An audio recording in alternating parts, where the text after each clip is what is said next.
process of consistently, persistently pursuing my potential, I was grateful. It made my past better, my present brighter, and my future even brighter than that. In fact, I tell people all the time, if you want to change your life, change your employee's life, your family life, it's very simple.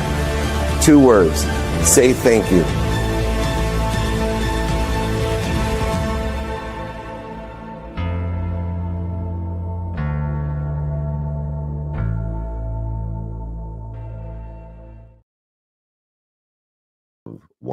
All right, Nick, I'm going to get started with the training.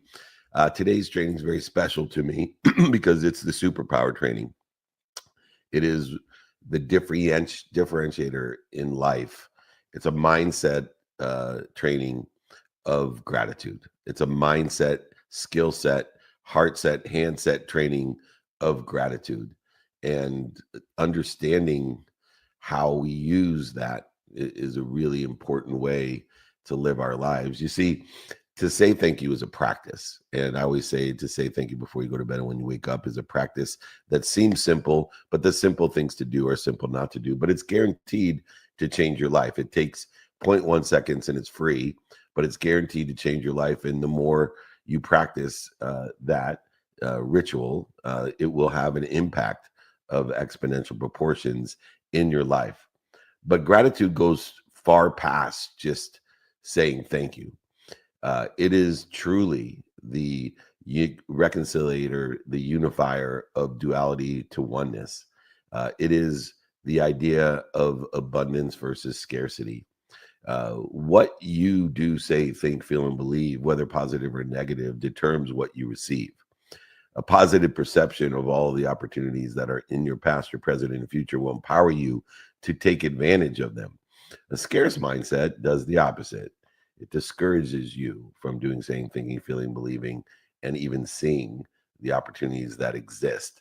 This simple duality of abundance and scarcity is resolved and reconciled simply by applying gratitude, not just practicing, but actually utilizing it as a skill set in order to find the light, find the love, and find the lessons in everything, everyone, every circumstance, every event that occurs in your daily activities.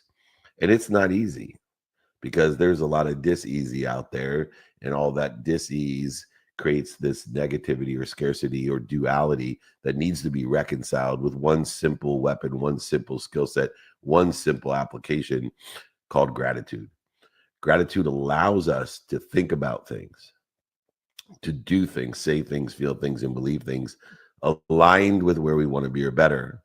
And it's not easy sometimes when you're in a financial crunch, when things look all uphill, when relationships are not in ease, they're in dis-ease. It is difficult, especially at the time, not to fall into the trap of scarcity, not to be able to find the light, the love, and the lessons, but instead to add more negativity, to accelerate in the wrong direction.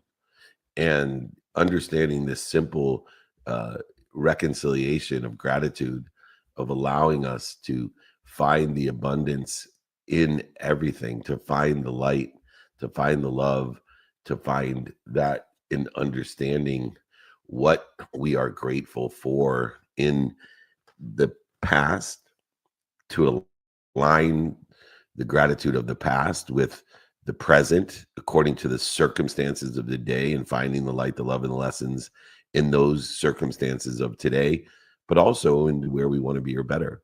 When we can align with gratitude the meaning of the past, the circumstances of the day, and where we want to be or better in the future, now we have an exponentiality in our life that accelerates where we want to be, aggregates this resources, notate the word resource, right? Again, utilizing our source, the resource of where we and what we have, with finding the light, the love, and the lessons, with where we think we want to be or better, a positive trajectory, what I call a divine direction. And so in essence, that divine direction allows these detours to be divine, but also it is relative in the oneness of time, in the infinite time or divine time, because our progress only has one speed, not fast enough unless we infuse it and apply gratitude to the realm of expectation of where we want to be or better and when we want to be there or better. So the not fast enough becomes the perfect time, the right on time. And so when we utilize gratitude to reconcile the duality of abundance and scarcity, whether it's the past, the present, or the future that's creating the dis-ease or the interference or the resistance between where we want to be or better, gratitude is the wisdom and the faith.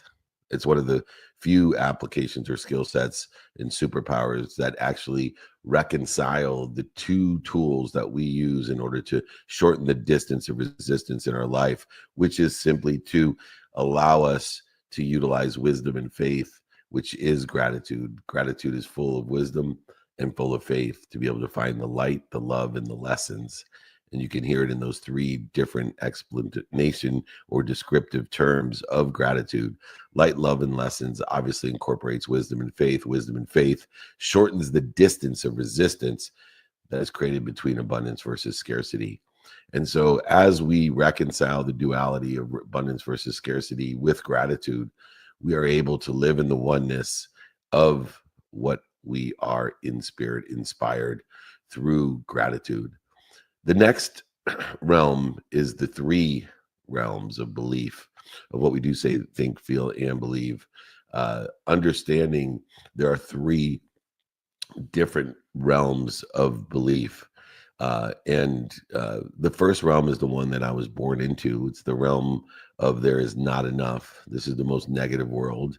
It's the realm of belief where people think there is never enough for anyone, or especially not enough for them. And we all know people like this. No matter what they have, they focus in on the void, shortages, obstacles, mistakes that they have perceived in their own lives. And they participate and continue to participate as a victim in that perception, always neglecting to think about what they do have. This is where Xanders and Dr. Wayne Dyer came up with the term, what you resist, persist. Once again, gratitude will shorten that resistance and the distance between you and where you think you want to be by focusing on what they do not have at all times. And it doesn't matter what they have. I've met some of the most scarce people that live in the world of not enough that have more than 99.9% of the world. These people are guaranteed to attract more scarcity or lack into their lives no matter what. And so the victimization that occurs in the world of not enough, the why me world, not the try me world, is one in which creates more and more dis-ease between you and your source, and it dissipates, dissolves the resources that you have in order to live in spirit inspired, in order to increase the statistical success and accelerate, aggregate, compound exponentially the outcomes that you desire. No matter what you have, we can fall into the realm of belief by doing, saying, thinking, feeling, and believing that there's not enough for anyone, and especially ourselves. We become victims, we become why me's, not try me's, and we decrease the statistical success of where we want to be or better. And eventually, it is a zero-sum game that we're playing, that we do not have enough.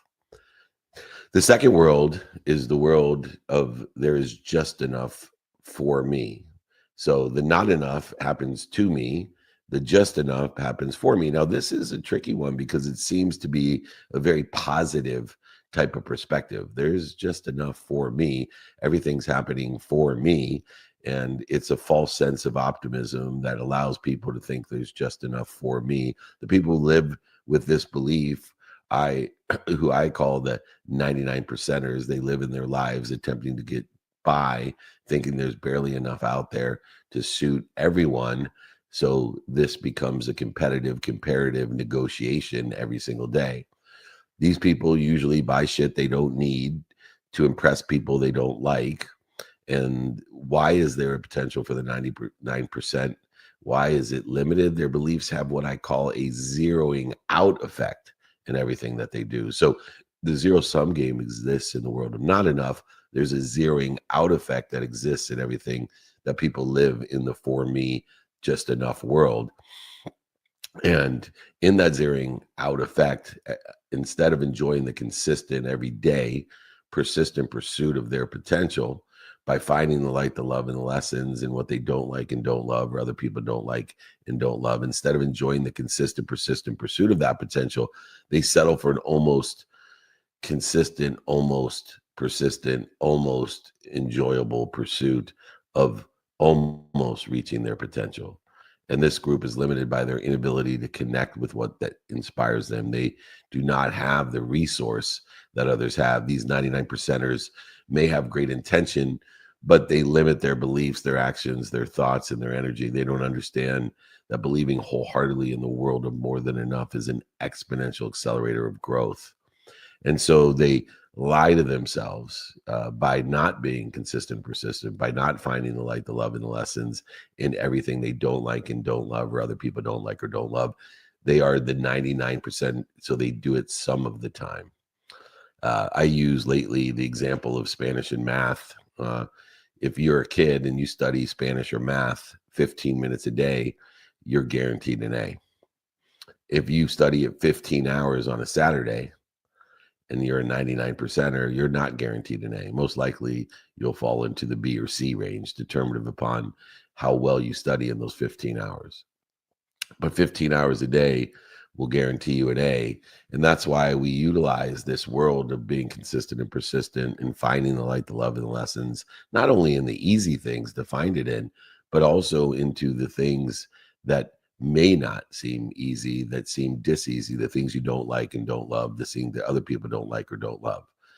In the world of there is just enough, it's for me, everything becomes a trade or negotiation, even giving, which we'll find out later in the infinite loop, that giving can also have a zero out effect. It can have a zero sum game if we don't utilize giving as an abundant tool, a skill set of gratitude, but instead use it as a trade or a negotiation where we give to receive and have an expectation, not the unconditionality of the world of more than enough of everything, where we use that wisdom and faith in order to attract what we want, shorten the distance of the dis-ease. The 99 percenters out there lie to themselves about being an optimist. So they feel as if they're very positive, and you'll hear them say, this happens for me. Everything's happening for me. And they will project that insecurity by shopping for the wrong things for the wrong reasons, thinking that will buy them happiness. And instead of, this transition from a world of not enough to more than enough, they have a stopover in the world of just enough.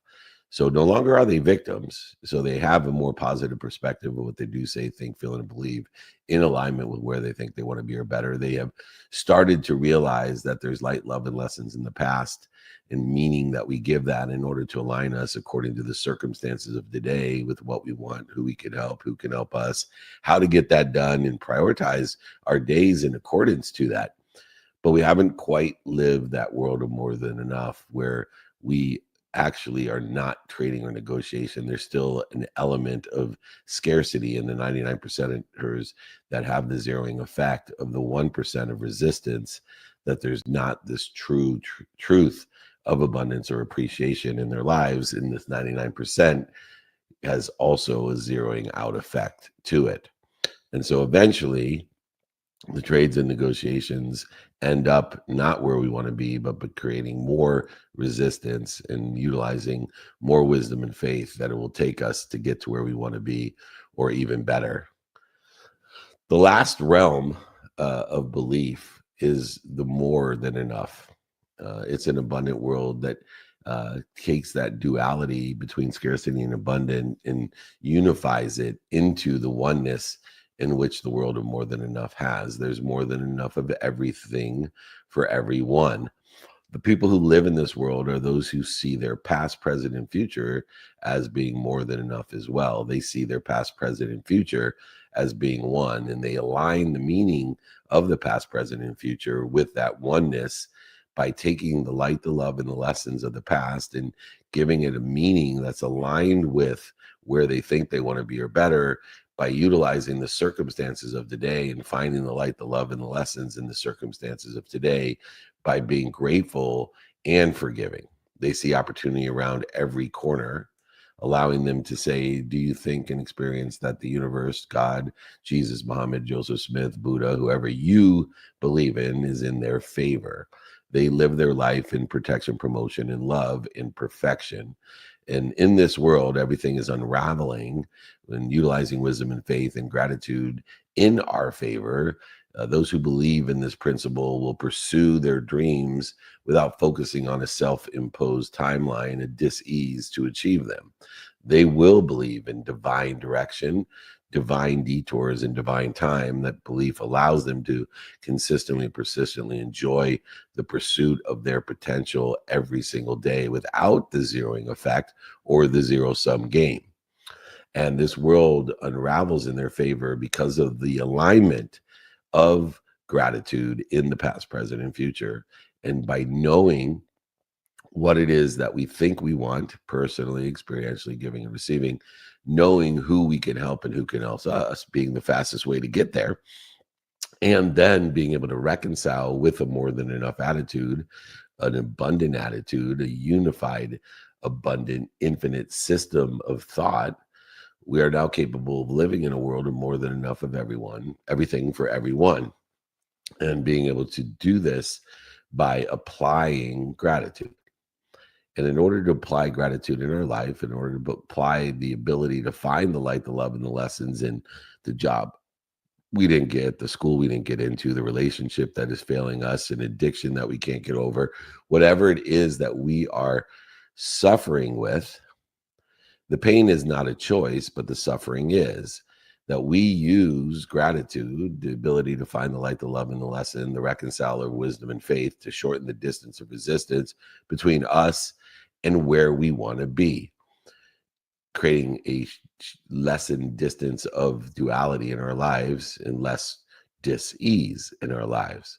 And so this more than enough attitude of being able to live in the wisdom and faith of gratitude, that there's more than enough of everything for everyone, and we are protected, promoted, and loved at all times by something bigger than us, is an essential component of gratitude and of the realms of belief that are necessary in order to be grateful, in order to create and reconcile the abundance versus scarcity, and using the distinct worlds or realms of belief of not enough, just enough, and more than enough. You don't have to be a victim. Simple gratitude will elevate you from why me to try me. It doesn't have to be just you. It doesn't have to be just enough. Once again, gratitude will elevate you from the 99% to the 100%. It can be the world of more than enough through me, not to me, like in the world of not enough, not for me, like in the world of just enough, but through me in a world of more than enough of everything for everyone. In order to elevate the reconciliation through gratitude of abundance and scarcity, we must understand the realms of belief in which we act upon every single day, either having a zero sum game, a zeroing effect, or the 100% abundant, unified system of thought that we all belong to in the world of more than enough through me. Now, the third component in gratitude and developing an abundant mindset of the reconciliation of the oneness in more than enough of everything is understanding the infinite loop of everything. And the final component in order to shorten this distance between abundance and scarcity is to understand the actual infinite loop. If there is more than enough of everything for everyone, then we should have gratitude, which is the wisdom of more than enough, and the faith that there's more than enough. And most people don't utilize the wisdom or the faith in order to shorten the distance of resistance that's created between scarcity and abundance. And the first act that we can have in the infinite loop is the act of faith and wisdom that there's more than enough, which is giving everything away, becoming an infinite loop, allowing everything to come through you, not for you or to you. And so as everything comes through you, we have no conditions or resistance to giving people help, to giving them ideas, to giving them our best, to giving them money. And if we believe with wisdom and faith in true giving, in true appreciation to add value, in true gratitude, we start the process in the world of more than enough, of an infinite loop that gives more than enough of everything to everyone. But it takes great wisdom and faith in utilizing gratitude as a skill and a practice in order to effectuate having more than enough for ourselves and for others. Understanding those two components of abundance versus scarcity and the realm, the worlds that we live in. The second step in the infinite loop is to utilize gratitude to find the light, the love, and the lessons and everything. Now, in order to do that, we have to live in this world of more than enough, because detours, dis-ease happens every day. Pain happens every single day, but we have to make a choice. Do we want to be praised, or do we want to be suffered? Do we want to be grateful, or do we want to be punished? And so as circumstances arise during the day, the automobile market crashing, the interest rates rising, the flat tires happening in our lives, the relationships crumbling, the addictions growing, whatever they may be that are circumstances of pain in everybody's life, we have to utilize the infinite loop in its second step to make a choice. Am I going to be punished or protected, promoted, loved, and perfected? And the minute I decide to use gratitude as a practice and a skill set to find the light, the love, and the lessons in that pain, instead of giving it a meaning of suffering, I give it a meaning of promotion, protection, love, and perfection. And we have that choice. We have that power to give meaning to everything that we see. Nobody else has that power. We have the power to live in a world of abundance versus scarcity. We have the power to live in the world of more than enough, not just enough, and not enough, not to me, not for me, but through me. We have that choice every single day because we give meaning to everything that we see. And if we give the meaning through the skill and the practice of gratitude, we will be protected, promoted, loved, and perfected by finding the light, the love, and the lessons in this detour. So that detour, just like the direction, becomes divine, infinite in its nature, and continues to create momentum and force in the loop of more than enough of everything for everyone. Now, the third component of the infinite loop is our ability to clear our vessel by giving, to create a perspective by having faith and wisdom that there's more than enough, but also to identify, acknowledge, have comfort and confidence in receiving it. And we have to have faith in order to receive it, so we don't feel guilty, resentful, or shameful in receiving it. Because if we truly believe and have wisdom and faith through gratitude that there's more than enough of everything for everyone, why wouldn't we receive more? Because our only purpose or meaning of receiving more is to give more, and so on and so forth, which now creates the conduit and the catalyst of more than enough of everything and of our ability to live in the infinite loop, the third step of this abundance training in the infinite loop. And so we need to be intentional. Do, say, think, feel, and believe. Do, feel, think, say, and believe that when we receive, it is a blessing of abundance, because we're just going to be giving it away anyway. Now, the fourth step in the infinite loop is most critical in the practice of abundance, in the practice of gratitude.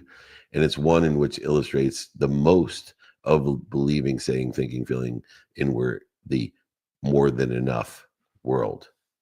It is the last reconciliation of abundance versus scarcity. It is truly an illustration of living in a world of through me, knowing that everything comes through me, not for me or to me. And the last step in the infinite loop is to ask, pray, wish for more. As the chairman of Napoleon Hill Institute, at the core of Napoleon Hill's success principles, at the core of everything that we do at the Institute, it is truly what you can do, say, think, feel, and believe you will achieve. But all of the greats in history, as human nature never changes, and the distinctions of the people that have the desire that they must be what they can be, who have lived in abundance, the Rockefellers, the Carnegies, the Fords, all the way through the Gates and the Jobs and the Musks of the world, the Zuckerbergs, with Bezos, the unbelievable abundance in which they live in. All of them do say, think, feel, and believe that there's more than enough for everyone and everything, which is the basis of the choices that they make. It is the basis of gratitude that finds the light, the love, and the lessons in all the circumstances, whether they are perceived as successful or not. They live in a world of more than enough of everything for everyone, and they prove it. There's three things that we need to do to develop an abundant mindset, to live in gratitude, to be Thanksgiving every day. As we utilize the holiday yesterday to remind, remember, and recollect how important it is to remind, remember, and recollect ourselves in gratitude to find the light, the love, and the lessons, we need to understand the duality of abundance versus scarcity and have a positive perception in order to facilitate the oneness that exists between the two. We need to constantly identify the three realms of belief, of not enough when we're a victim, when everything's happening to us, to just enough where we're buying shit we don't need to impress people we don't like because everything's happening for us, or to live in the more than enough of everything for everyone, the realm of belief that we give meaning to the past, the present, and the future in a divine direction, making all detours divine and time divine itself, because the speed of the world is always not fast enough.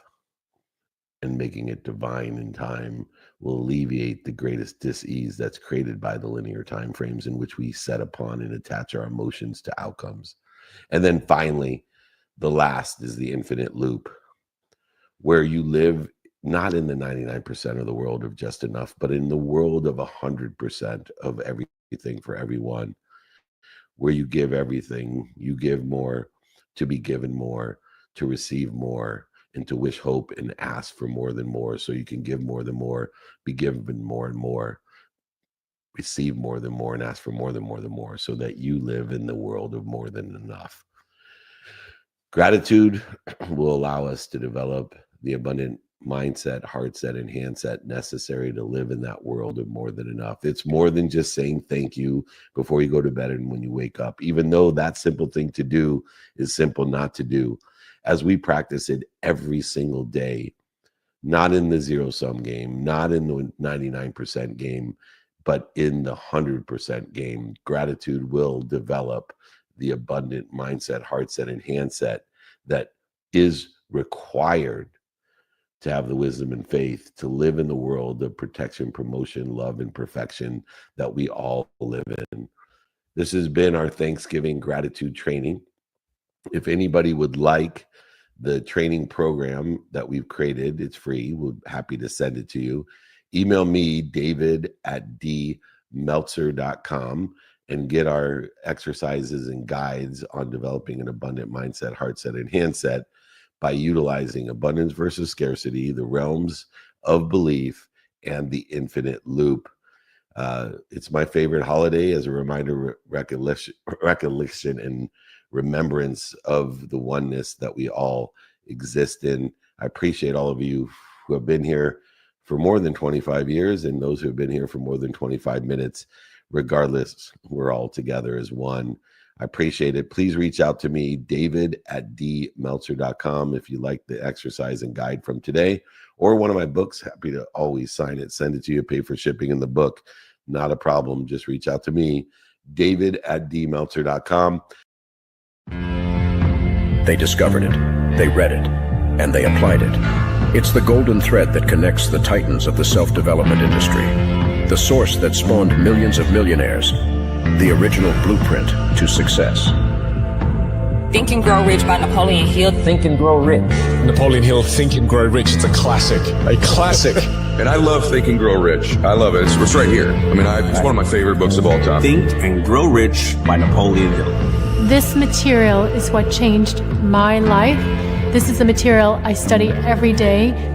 From being an immigrant woman, coming from poverty, and really coming to America and literally achieving the American dream. I can't even tell you how grateful I am for this man, for what he did for me and my family. Whatever the mind can conceive and believe, the mind can achieve. People don't realize is that when we let our ego get in our way, ego is the loss, the fear of loss. So need to be right, the need to be offended, the need to be hurt, fearful. When that trajectory changes, what happens is you continually go the wrong way. So my job as a coach is to say, let's get into the enjoyment of the direct pursuit of my potential. Right? And so when the light went on, it was not about the potential of making money and being an entrepreneur, which is one of my specialties. And I said to him, look, this is an opportunity now to show how great you really are. We can't let the outside voices, right, determine our success. The happiness that we have comes within. Why are you going to give that control to somebody else? Thoughts become things. And I always wonder, why did no one teach us this? Why did we not learn this in school? Why did we not learn this from our families? If you make your study a priority, your life will change. And I came up with 4 really valuable things that I took stock in. And the first one was gratitude. Simple gratitude. Although I grew up with nothing, I was always grateful. Throughout the whole process of consistently, persistently pursuing my potential, I was grateful. It made my past better, my present brighter, and my future even brighter than that. In fact, I tell people all the time, if you want to change your life, change your employee's life, your family life, it's very simple. 2 words, say thank you.